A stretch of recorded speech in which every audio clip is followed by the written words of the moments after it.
What's up guys, how's it going? Mr. Guitarman here. I don't like the term YouTube star. I think I'm just a guy who puts up videos on YouTube and happens to get a bunch of hits.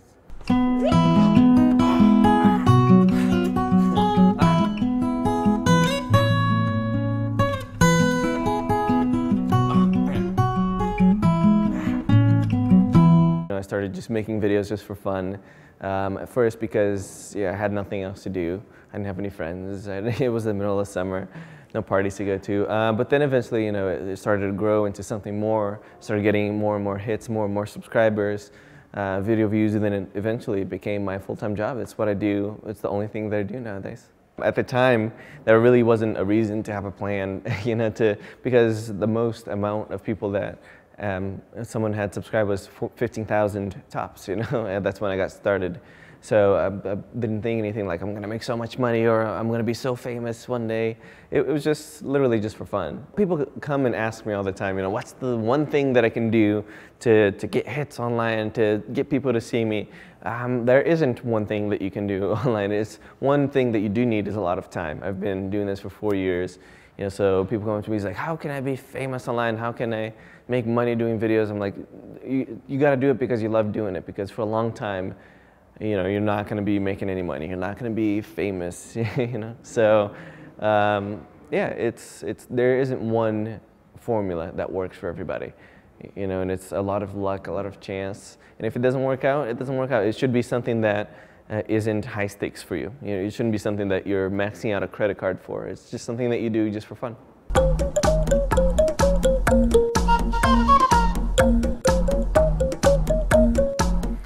It's impossible to react to every comment, or reply to every tweet. It's just going to get cluttered, and people aren't going to know what I'm saying afterwards. So you can't feasibly reply to everybody. But what I enjoy doing is that one-on-one connection that I have with my audience. Whatever I do is 100% my creativity, is 100% what I want to happen.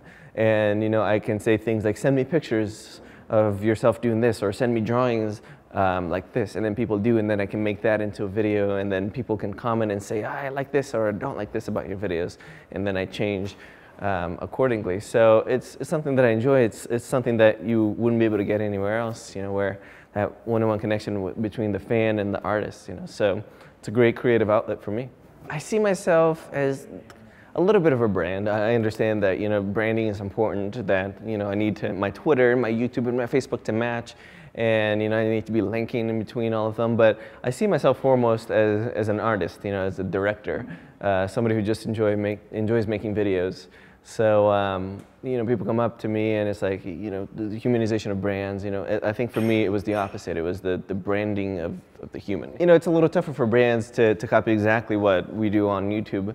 But I think that brands can take steps to become more friendly. Gone are the days where it's a monolithic brand, it's untouchable and you can't get to them, and the only thing is a customer service number that nobody can get a hold of you, So now you can tweet at a brand and then maybe you can get a response back. So brands are starting to learn that becoming more friendly and becoming more human, like putting up blogs and saying we've messed up, or listening to, like The Gap, when they changed their logo, no one liked it.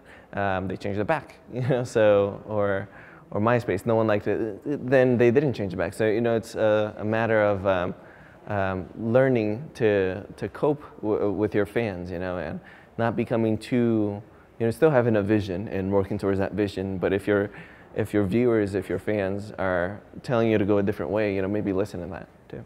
It's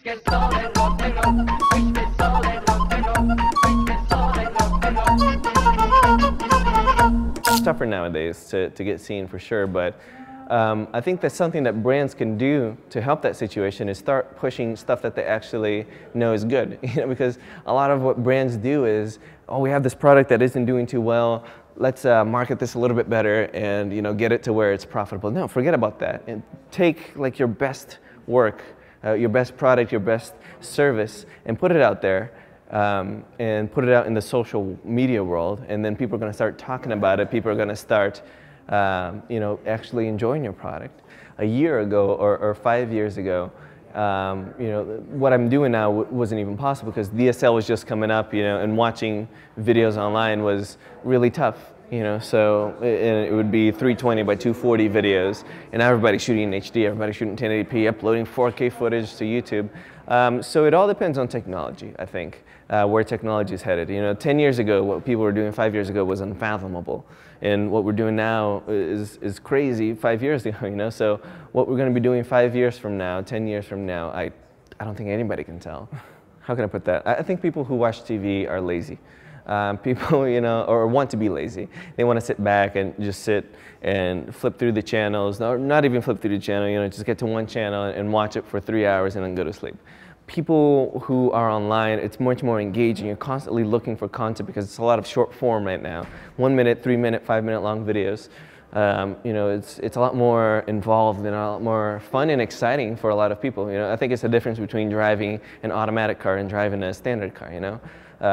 It might be people's cup of tea to drive a standard because it's a lot more engaging, a lot more exciting than, or maybe you just want to sit back and watch TV. So I think both are going to start to diverge or converge into one. So TV is going to start becoming a little bit more short form, a little bit more, you know, you get to a little bit of say in what you get to see, and online is going to start becoming a little bit more long form, just to, you know, make everybody happy.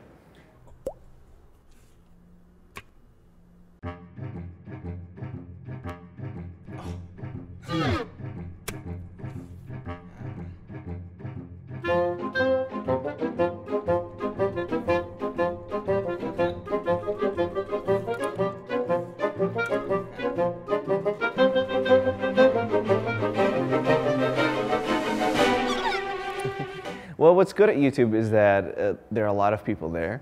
You know, once you get to a certain point, it's easier for you to start to get more people watching your things. You know, you can blow up really fast. What's bad about it is that you can find anything on YouTube. You type, what's that joke? You know, A:\F6, and there's going to be a guy dancing around chanting A:\F6. You know, so there is a lot of noise, a lot of clutter. But once you get through that barrier, once you get through that clutter, and people actually start seeing your stuff, you know, which can take a long time, which, you know, if you don't have any help can be almost impossible. Then once you get through that and your content is actually good, then I think people can start enjoying, you know, and seeing a big, fast rise.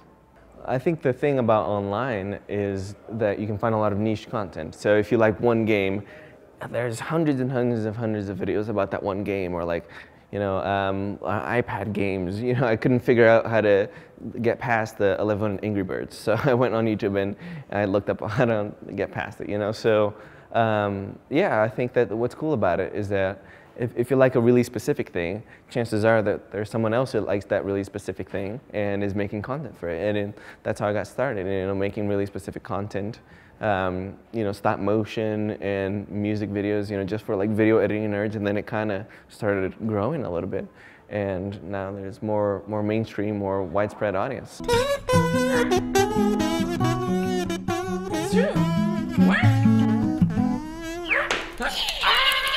I guess that's a YouTube star.